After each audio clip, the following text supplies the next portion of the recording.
Assalamualaikum guys, selamat datang ke SRTV. Okey, seperti mana yang kita tahu, stadium kita sekarang telah dilengkapi dengan kemudahan VAR. Ini pun dikenakan oleh kerana Sabah telah berjaya melayakkan diri ke saingan AFC. Aku rasa kalau bukan pasal AFC ini, tidak akan jadinya VR Stadium Likas.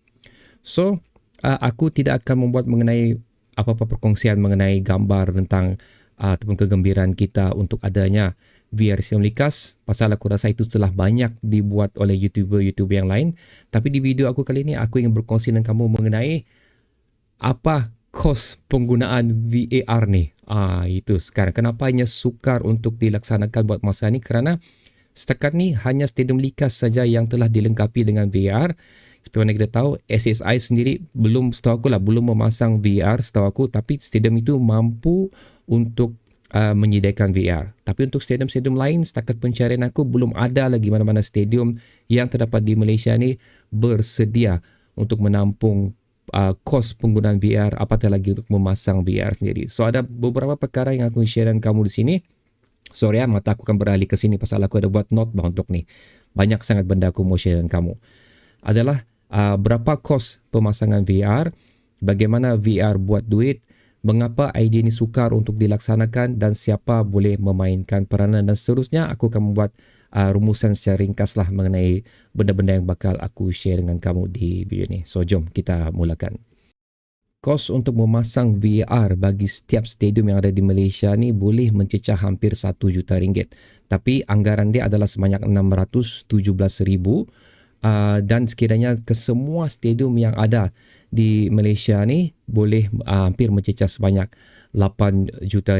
Jadi ini pun belum lagi termasuk kos untuk kursus dan seterusnya, kos untuk sewaktu penggunaan.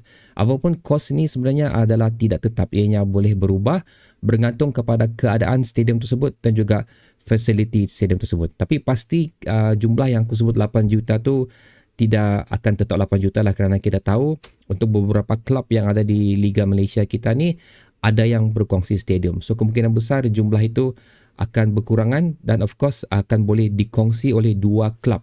Sekiranya klub-klub tersebut again mampulah ataupun bersetuju untuk membuat 50-50 pembayaran.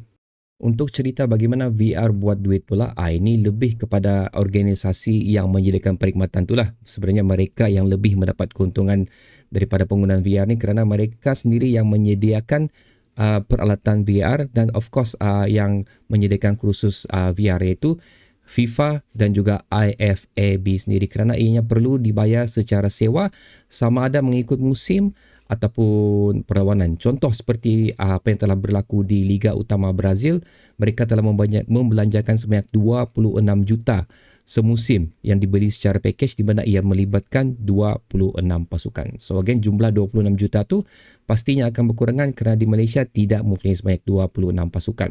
Manakala contoh seterusnya adalah seperti APL, bayaran pula dikenakan bagi setiap perlawanan.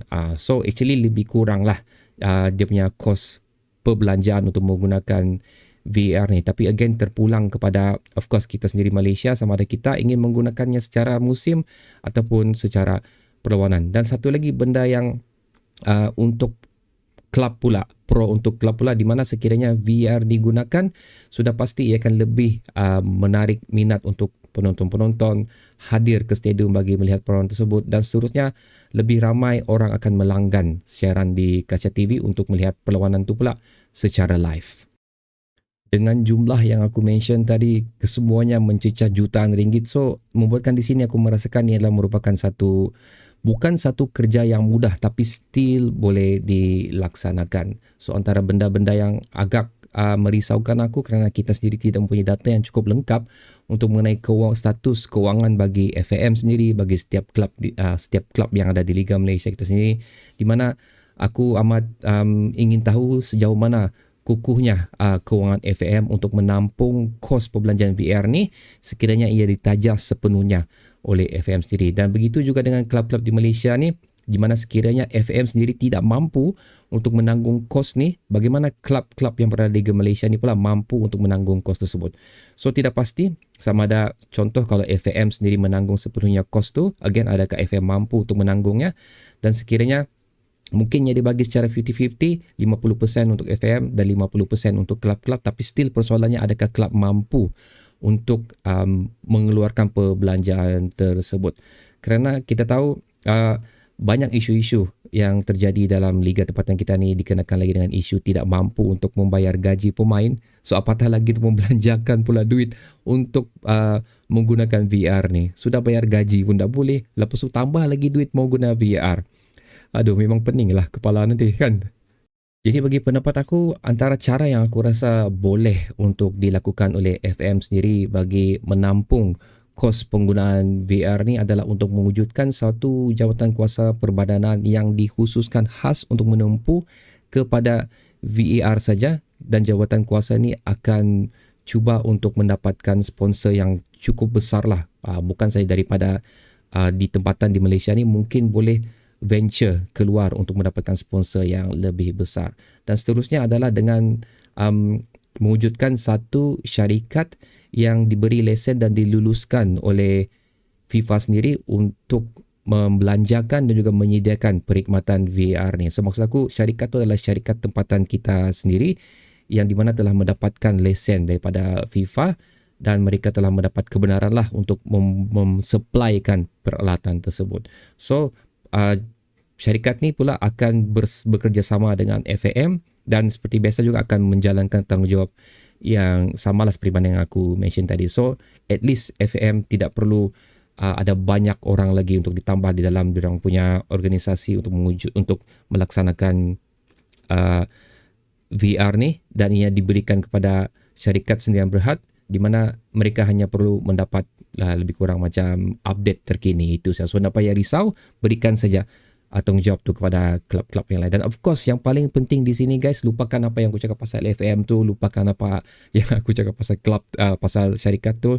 Perlu hadir, okey, penonton-penonton bagi mana-mana klub yang berada di Liga Malaysia ni perlu hadir ke stadium, memenuhkan stadium. Kalau yang tidak mampu ke stadium, belanjalah sedikit jumlah duit untuk melanggan cara langsung yang ada disediakan oleh Astro ataupun Suka, kerana aku yakin seperti mana aku menggunakan Suka, so aku membuat langganan sepenuhnya lah pasal aku mau tengok juga program-program yang lain. Tapi perlu anda tahu juga bahawa ada package yang disediakan juga di mana anda tidak perlu melanggan sepenuhnya, anda hanya perlu membayar mengikut perlawanan apa yang anda ingin tonton. So maksudnya jangan kita mengharapkan FAM lah apa semua untuk menjalankan untuk menyediakan kos ni, tapi kita sendiri pun perlu juga memberi contribution kita untuk memperhebatkan lagi liga tempatan kita ni. Jadi itu dah guys, sedikit perkongsian mengenai pencarian aku untuk perlaksanaan dan juga relevannya penggunaan VR di Liga Malaysia ni. So rumusan aku sekali lagi ingin katakan, ini bukanlah satu merupakan penyediaan atau pengendalian yang cukup mudah untuk FAM ataupun mana-mana klub berdasarkan jumlah jutaan ringgit yang telah aku mention tadi, dan juga hidden cost yang perlu dibelanjakan oleh FAM ataupun klub-klub untuk menggunakan perkhidmatan VAR ni. Dan seterusnya adalah perlunya sekali lagi FAM perlu kena ketat lah dari segi mengetahui struktur keuangan klub-klub tersebut, dan klub-klub pula perlu mengetahui sejauh mana mereka boleh berbelanja. Itu yang sekiranya perlu untuk diimplementasikan VR ni bagi di setiap klub. So klub-klub yang ada di Liga Malaysia ni again perlu penstrukturan semula mengenai keuangan kita, kerana adanya additional cost dalam klub mereka sudah sekiranya VR ni digunakan pada tahun 2024 dan juga musim-musim yang akan datang. Dan seterusnya seperti yang aku katakan tadi guys, peranan terbesar bagi aku adalah kita sendiri selaku penyokong klub kita masing-masing, adalah kita perlu hadir ke stadium. At least kalau bukan semua perlawanan, at least adalah perlawanan. Kerana setahu aku memang ada yang tidak turun perlawanan langsung walaupun duduk berdekatan.